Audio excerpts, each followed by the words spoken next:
Hello বন্ধুরা, study motivation YouTube চ্যানেলে তোমাদের সকলকে স্বাগত। আজকের আলোচনার বিষয় হলো বাংলা অনুচ্ছেদ রচনা তোমার দেখা একটি স্বপ্ন।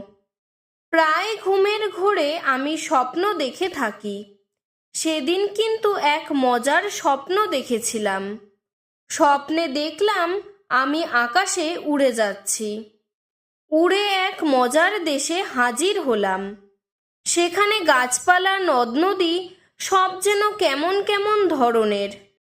মানুষগুলি মাথায় ভর দিয়ে উপর দিকে পা তুলে হেঁটে হেঁটে চলছে। সঙ্গে সঙ্গে আমি আবার যেন কোথায় চলে গেলাম। সেখানে চারিদিকে জল থই থই করছে, পা রাখার জায়গা নেই। হঠাৎ জলে একটি কুমির ভেসে উঠল। আমি তার পিঠে চড়ে বসলাম। কুমির আমাকে নিয়ে জলে ডুব দিল।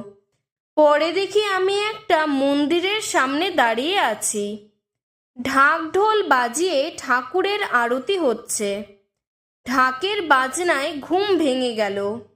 চেয়ে দেখি বিছানায় শুয়ে আছি। আজকের ভিডিওটি এতটুকুই। ভিডিওটি যদি তোমাদের ভালো লেগে থাকে তাহলে লাইক করে চ্যানেলটিকে সাবস্ক্রাইব করে দেবে।